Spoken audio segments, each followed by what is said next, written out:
Olá, meus irmãos, a paz do Senhor, tudo bem com vocês? Espero que sim. Eu sou o pastor Heraldo e nós estamos aqui para mais uma EBD em Foco.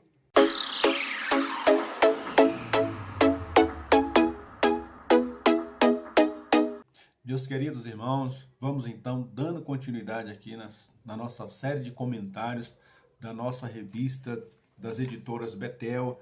Nós estamos trabalhando esse trimestre sobre o Sermão do Monte.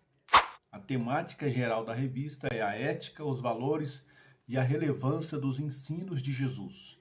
E nós vamos começar a trabalhar agora a lição de número 2, humildade, o alicerce da felicidade cristã. Você que nos segue nesse canal, você já viu que a gente tem dado várias dicas aqui nos vídeos anteriores e a gente agora vai deixar todas as dicas lá para o final do vídeo. Você que nos acompanhar até o final, a gente vai estar dando ali algumas dicas finais para você melhorar essa aula, para você acrescentar aí na sua realidade, no seu tempo aí, na sua sala de aula, tá bom? Humildade, o alicerce da felicidade cristã. Como texto de referência, a revista vai nos trazer aqui Provérbios, capítulo 16, verso 17 ao 21, que diz assim: o alto caminho dos retos é desviar-se do mal, o que guarda o seu caminho preserva a sua alma. A soberba precede a ruína e a altivez do espírito precede a queda. Melhor é ser humilde de espírito com os mansos do que repartir o despojo com os soberbos. O que atenta prudentemente para a palavra achará o bem, e o que confia no Senhor será bem-aventurado. O sábio de coração será chamado prudente, e a doçura dos lábios aumentará o ensino. Como introdução, a revista já nos traz aqui que logo no início do Sermão da Montanha, Jesus nos fala sobre as bem-aventuranças. E aí ele traz que o termo usado para a palavra bem-aventurança se refere a uma profunda alegria da alma humana. E aí é uma coisa que eu quero destacar bem para essa lição, que o tempo todo essa lição vai trazer a comparação entre a felicidade daquele que serve a Deus, contrapondo com a felicidade daqueles que estão sem Deus, vivendo a sua felicidade segundo os princípios desse mundo. E a alegria e a felicidade segundo Deus é um estado de espírito que não depende das circunstâncias. Por isso nós somos bem-aventurados, nós somos felizes, porque nós somos felizes por causa de um estado de espírito. É uma coisa que aconteceu dentro de nós por causa da ação do Espírito de Deus. Nós não dependemos de estar bem diante das circunstâncias. Embora todas as circunstâncias estejam completamente opostas a nós, nós vamos ser felizes. Nós temos como exemplo bem claro, o apóstolo Paulo estava preso, aguardando o julgamento, sofrendo, porque as masmorras da época eram extremamente complexas, mas ele escreve a sua epístola aos Filipenses e ele diz, alegrai-vos no Senhor. Outra vez digo, alegrai-vos no Senhor. Ou seja, um homem que tinha todos os motivos para estar triste, abatido, angustiado, estava aconselhando os filipenses a serem alegres no Senhor. Então a questão toda vai girar no estado de espírito, não na acomodação das coisas que nos cercam. O pobre de espírito aqui é aquele que nada possui e que vive numa absoluta dependência. Tópico de número 1. O que pode ser a felicidade para algumas pessoas? A psicologia ensina que felicidade é o estado emocional de uma pessoa feliz. É a sensação de bem-estar e satisfação que experimentamos quando atingimos nossos objetivos, desejos e propósitos. Ou seja, a felicidade para a questão secular, ela está muito ligada a conquistas pessoais. Então, se a pessoa ela passou no vestibular, aquele momento ela está feliz. Se a pessoa está realizando um sonho da casa própria, naquele momento ela é feliz. Mas como isso não é um estado de espírito, isso ali é um momento pela circunstância, logo após a nossa vida ela vai ser feita de altos e baixos. Então essa pessoa vai ser afetada por um momento de alegria e tristeza, o tempo todo ela vai estar oscilando nessas emoções. Mas nós que somos servos de Deus, nós não nos alegramos por causa dessas coisas. Ainda que a gente possa sim se alegrar por alguma conquista, mas essas conquistas por si só não determinam o nosso estado de espírito. Porque se elas determinassem o nosso estado de espírito, as dificuldades também deveriam determinar. E as dificuldades não vão determinar o nosso estado de espírito, porque nós estamos com uma alegria que é relativamente e extremamente dependente da presença do Espírito Santo em nossa vida.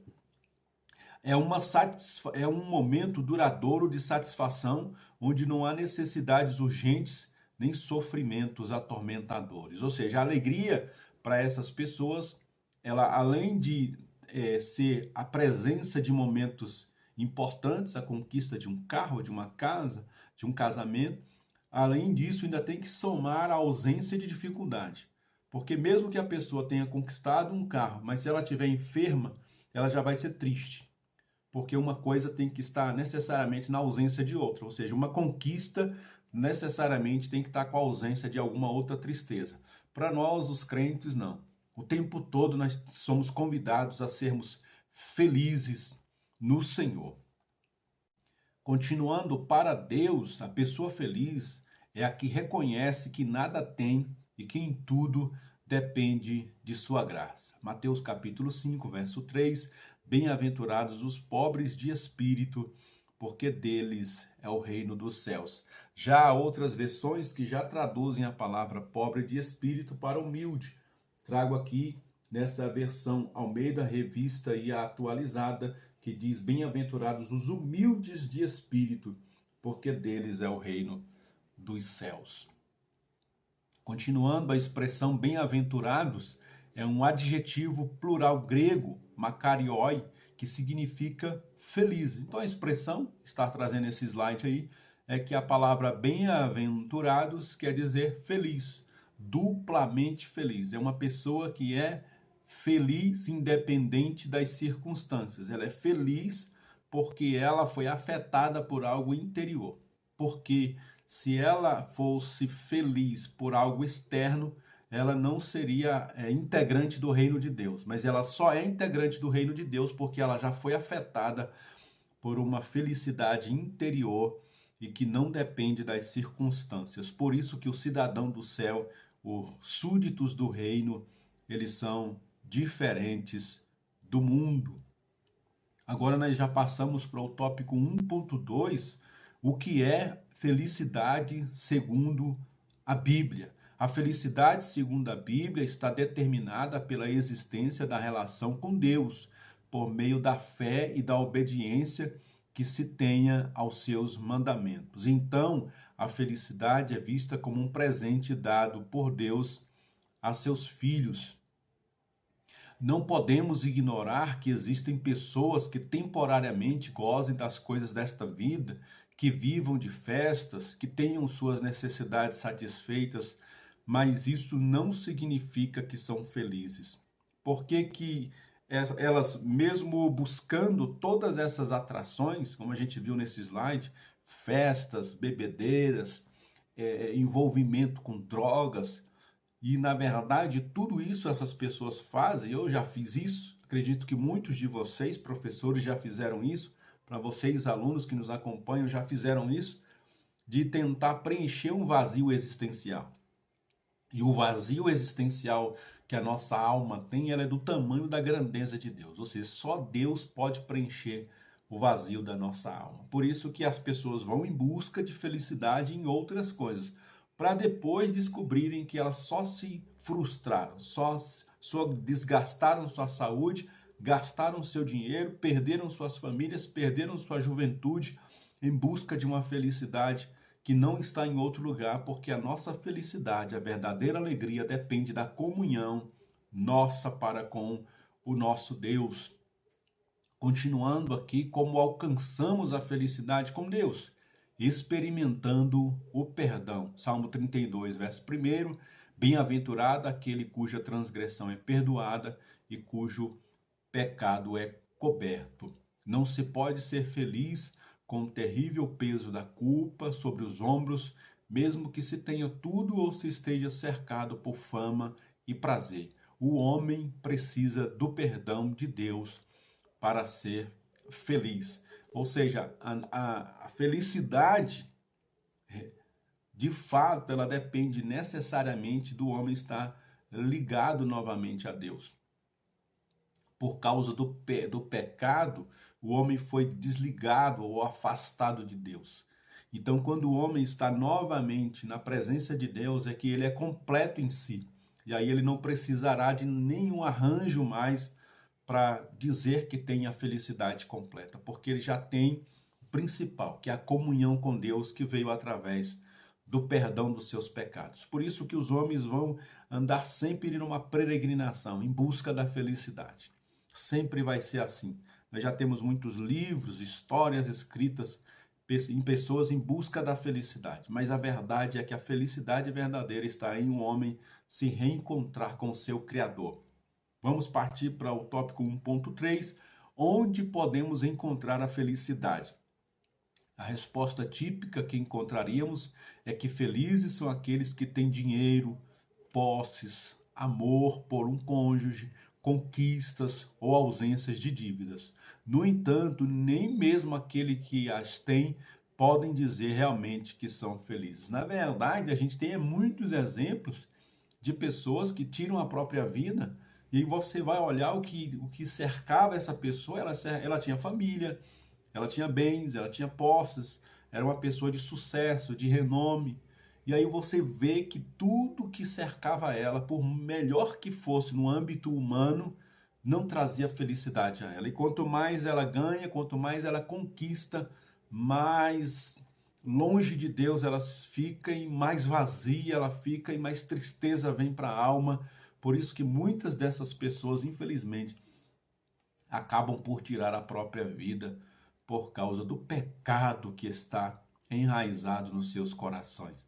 Por isso que nós, servos de Deus, devemos nos alegrar do Senhor, porque nós já temos o mais importante, que é a nossa comunhão com Deus. Nós somos cidadãos dos céus e nada pode nos separar do amor de Deus, que está em Cristo Jesus. Continuando, existem muitos lugares em que o ser humano pode se sentir feliz. Não há outro lugar como ao lado de Deus. Sua presença é o lugar de maior felicidade, porque nela existe paz, aceitação, amor e liberdade. Somente na presença de Deus, de fato, os homens podem ser felizes. Por isso que a lição vai sempre trazer que essa humildade, ela é a base de toda a alegria cristã, de todos os princípios cristãos. A humildade é a base, porque a partir da humildade, que é o reconhecimento que nós não temos nada e que precisamos de Deus, a partir daí nós começamos a construir aí todos os outros fundamentos da fé cristã. Vamos avançando ao tópico de número 2, o que é um pobre de espírito, uma vez que o Senhor chama de felizes, né? São esses pobres de espírito. Quem seriam essas pessoas? 2.1, o pobre é o humilde que confia em Deus. Para os hebreus, o pobre é o humilde que põe toda a confiança em Deus. É nesse mesmo sentido que em vários salmos o pobre é apresentado como o homem humilde e impossibilitado, que colocou sua esperança e confiança em Deus. A expressão pobre de espírito está em oposição ao orgulho espiritual. Jesus estava confrontando a forma incorreta do ensinamento dos fariseus e mestres da lei.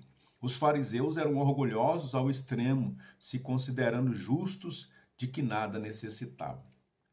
E aí a gente, quando compara o orgulho e a prepotência dos fariseus, a gente vai entender por que Jesus estava falando sobre humildade de espírito ou sobre pobreza de espírito. Os fariseus, eles se orgulhavam porque eles tinham um código muito rígido de leis e de mandamentos e de regras, e não pode isso, não pode aquilo, não pode comer sem lavar a mão, não pode fazer isso no sábado, não pode fazer aquilo outro, não pode, a vestimenta é assim, a roupa é de tal forma. E eles seguiam esses itens, esses elementos de uma forma muito rigorosa E por causa de seguirem esses ensinamentos, eles se achavam dignos do reino de Deus. Por isso Jesus dizia, olha, se vocês querem ser felizes ou bem-aventurados, a primeira coisa é reconhecer que vocês nada têm e que precisam da graça e da misericórdia de Deus. Continuando aqui, o orgulho espiritual não é demonstração de santidade, mas de pecaminosidade. Sendo assim, jamais pode produzir felicidade. Na verdade, o orgulho aqui é oposição à humildade. A pessoa que é orgulhosa, ela dificilmente vai reconhecer que precisa de algo. Por isso que o humilde é feliz, porque o humilde sempre vai reconhecer que precisa do seu Salvador, né? Precisa da pessoa do Espírito Santo, precisa da graça de Deus, precisa cada dia ser abraçado, acolhido. Por isso esse é feliz. Continuando, tópico 2.3, o pobre é plenamente dependente de Deus. A palavra humilde de Mateus 5.3 é traduzida em mendigo. Em Lucas 16, 20 e 22, se refere não simplesmente àqueles para quem a vida é uma luta, mas aos homens que são constrangidos à mais abjeta mendigância, porque eles não têm absolutamente nada. O convite é para não confiarmos em nada dentro de nós. É para nos esvaziarmos de tudo e ficarmos tão dependentes quanto o miserável que está debaixo da ponte. Somos convidados a ser vazios a esse ponto. A pobreza retratada aqui é a dependência. Por isso que ele traz essa expressão do mendigo. O que é um mendigo? É uma pessoa que está vulnerável. Ele vive numa situação de rua, debaixo de uma ponte, e tudo o que ele faz, ele depende exclusivamente da ajuda de outro. Para ele comer, ele vai numa porta de um restaurante e pede alimento. Para ele se abrigar, ele depende de uma ponte para se abrigar. Para ele se proteger do frio, ele depende de pessoas que levam ali na campanha do agasalho, levam roupas e levam cobertor para ele. Então, tudo que o mendigo faz, ele sempre vai ser dependente de outra pessoa. Por isso que nós precisamos ter, nesse mesmo aspecto, essa humildade, né? Esse esvaziamento total, esse esvaziamento completo e reconhecermos que em tudo somos dependentes de Deus, em tudo nós precisamos do nosso Senhor. Sem Ele, nada do que foi feito se fez. Sem Ele, nós não estaríamos aqui. Sem Ele, sem a graça dele, nós não teríamos fôlego de vida, não teríamos condições psicológicas, emocionais e espirituais para fazermos o que fazemos. E sempre nós vamos nessa linha de reconhecimento de que somos pobres e necessitamos da presença do Senhor, o nosso Salvador. Avançando, já partindo para o final, tópico de número 3, Jesus, nosso maior exemplo de humildade. A humildade na vida de Jesus sempre foi e sempre será o nosso maior exemplo. Ele desceu do seu trono real, se esvaziou completamente e se fez um de nós. Tudo isso para nos ensinar o caminho da comunhão com o Pai. 3.1, Jesus se esvaziou. A humildade é uma característica de sujeitos modestos que não se sentem mais importantes ou melhores que os outros, independentemente de quão longe chegam na vida. Na verdade, as pessoas humildes, elas podem conquistar muitas coisas na vida, mas a essência elas não vão perder. Então elas podem seguir vários degraus na carreira, elas podem conquistar posses e bênçãos, mas você se encontrando com uma pessoa humilde, você vai perceber que embora ela tenha muita condição, o estado espiritual dela demonstra essa humildade. Já tem outros que por mais que eles sejam paupérrimos, não tenham condições, sejam pessoas extremamente desfavorecidas intelectualmente ou até desprovidos de sabedoria, mas você vai perceber que essas pessoas, nas palavras dela, a soberba está vultuosa, ela só transpira soberba, arrogância, em tudo que essa pessoa faz, mesmo que ela não tenha condições, o pouquinho que ela tem já a torna superior às outras pessoas. Então a diferença é gigantesca da humildade concedida por Deus na vida daqueles que servem ao Senhor. Nós vamos seguindo aqui. A humildade é uma das virtudes mais nobres do espírito humano. As mais belas qualidades sem humildade representam o mesmo que um corpo que não tem alma. Ao vir a esse mundo para efetuar a nossa salvação, Jesus não somente abandonou a realeza celestial, ele teve que esvaziar-se, teve que descer até as mais baixas profundezas da terra. Fez isso por pessoas que até hoje ainda o ignoram. E o interessante é que a lição nos traz aqui o exemplo clássico do nosso maior exemplo de humildade, que foi Jesus de Nazaré. Sendo Deus, não usa por usurpação o ser igual a Deus, vem sobre os homens, tabernacula, ou seja, vem num corpo de um homem, com as necessidades que um homem tem, e vive as mais densas dificuldades, morre por causa do pecado dos homens, sem reconhecimento dos homens. Mesmo assim, ele foi até o fim para salvar a gente, e ele então se torna o nosso exemplo. Esse próximo slide vai nos trazer um exemplo maravilhoso de quando Jesus lavou os pés dos seus discípulos. E aí interessante é porque na casa de um judeu, na casa de uma pessoa daquela época, tinha que ter, se ela tinha condições, ela podia ter um escravo em casa. E quem fazia a função de lavar o pé do visitante, ao chegar numa casa de um judeu, ele era honrado com a lavagem dos seus pés, mas essa função era feita por um escravo. E aí, quando Jesus vai ali na ceia e não tem ninguém para lavar o pé uns dos outros, Jesus faz essa função de escravo. Muito mais do que um servo, um escravo. Jesus estava rebaixando-se até o mais baixo nível de humildade para nos deixar esse legado. Jesus não somente ensinou acerca da humildade, sua vida a espelhava. Jesus é o melhor e perfeito exemplo. Jesus tirou sua capa de mestre e lavou os pés empoeirados e sujos de cada um de seus discípulos. Vale a pena aqui a gente dizer isso, né? Jesus tinha vários convites, até dos gregos, para que ele fosse entre os gregos, para se tornar um deles, um grande filósofo, um grande doutor, um grande orador. Mas Jesus, pelo contrário, ele sempre estava entre os mais humildes, sempre estava dando lições de humildade, mesmo que ele tinha condições de fazer e de acontecer, mas ele sempre buscou o caminho da humildade, nos deixando assim o exemplo. Seguindo aqui já para o final, tópico 3.3, Jesus nos deixou um legado de humildade. Em Jesus, Deus revela o padrão da cidadania do reino espiritual que estava chegando, para que pudéssemos nos espelhar. As bênçãos de Deus, as riquezas dos céus, se oferecem somente para aqueles que sabem que dependem inteiramente de Deus. No reino de Deus, ninguém passa à frente da fila por ser melhor que o outro. As bênçãos de Deus não se conquistam por um esforço pessoal ou por merecimento, elas só podem ser recebidas por graça ou pela graça de Deus. Inclusive, a primeira bênção que nós temos e a maior de todas, que é a salvação, não há méritos humanos nisso. Todos nós somos salvos pela graça de Deus. E isso não vem de nós, não é mérito nosso, é dádiva, é presente de Deus aos homens. Por isso nós devemos e podemos ser humildes e sermos agradecidos a Deus por tudo.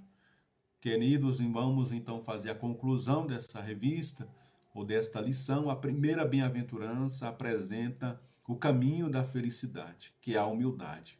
E é sobre essa qualidade que todas as demais se apoiam. A felicidade começa na humildade. Quero aqui agradecer a você que nos acompanhou até aqui. Quero deixar aqui para os nossos irmãos que nos acompanham nesse canal a dica de que nós vamos deixar aqui nos comentários, tá, esses slides. Se você quiser pegar esses slides que eu usei, você vai ter o link aqui para você entrar no site lá da ebdpanorama.com e você vai conseguir pegar esses slides que eu usei nessa aula, tá? E se você também quiser pegar uma cópia da revista para poder imprimir e levar aí para os seus alunos no domingo, porque às vezes as pessoas não têm a condição de comprar a revista ou não deu para comprar para todo mundo, né? Aí a gente pega ali e indica escoladominical.org, também eu vou deixar aqui nos comentários da lição para você pegar aí, imprimir, levar ali para o seu computador, editar, imprimir e levar para os seus alunos também, tá bom? Gosto sempre de deixar aqui as dicas de que você deve chegar cedo, prepare a sua aula, sempre faça aulas com dinâmicas, mesmo sendo para os adultos, eles gostam disso. Mesmo sendo aula de obreiros, com pastores na sala, ou com irmãs já de idade, mas dependendo da turma que você tem e da quantidade de alunos que você tem, ou da estrutura da sua sala de aula, você deve sim tornar a sua aula mais dinâmica, tá? Não deixe a sua aula virar rotineira, utilize os recursos audiovisuais, se você tem condição de usar um data show, um PowerPoint, enfim, não deixe de usar essas coisas, um vídeo, um exemplo sobre humildade em algum vídeo que você conhece, leva ali para a sua sala de aula através de uma TV, de um PowerPoint, de um data show, tá bom? Os recursos também da revista, a revista ela possui os seus recursos didáticos nativos, né? Então você tem introdução, desenvolvimento, conclusão, verdade aplicada, objetivos da lição, motivos de oração. Por exemplo, você pode pegar um motivo de oração e colocar um aluno para fazer a oração inicial. Você pode pegar um aluno para ler sempre a verdade aplicada. Você pode colocar o texto de referência ali e pedir para os alunos lerem várias versões, para eles também já se interessarem por outras versões da Bíblia, tá? E uma outra dica que eu gosto de deixar também é que você, professor, procure ler essa revista já no início da semana. Na segunda-feira, no máximo, você já deve estar lendo ela, para que o Espírito Santo possa ir trabalhando na sua vida durante a semana, e ele vai te dar exemplos, ele vai te dar ilustrações, ele vai usar uma situação do seu trabalho, da sua escola, para te mostrar uma lição. Por exemplo, nós vamos trabalhar sobre humildade, e você vai ter a oportunidade de ver isso na prática na vida de uma outra pessoa, tá? Também eu quero deixar aqui como reforço para você me ajudar aí, compartilhar nos grupos da sua igreja, que nesse canal a gente, além de trabalhar a revista dos adultos, a gente também tem feito aqui comentários, deixado dicas aqui também, feito o resumo da lição dos nossos jovens e também dos nossos adolescentes, a revista Adolescer Mais, 12 a 14 anos. Então a gente está aqui com o privilégio nesse canal, estamos nos desdobrando para poder conseguir trazer o conteúdo dessas 3 revistas. Todas as semanas nós estamos aqui com a graça de Deus. Por isso eu quero que você me ajude a compartilhar nos grupos aí da sua igreja, ajude a divulgar esse canal, porque aí a gente também vai do lado de cá abençoando você com mais dicas e com mais conteúdo, tá? Então vamos combinar uma coisa, eu oro por você, você ora por mim, porque juntos somos mais fortes. Deus abençoe.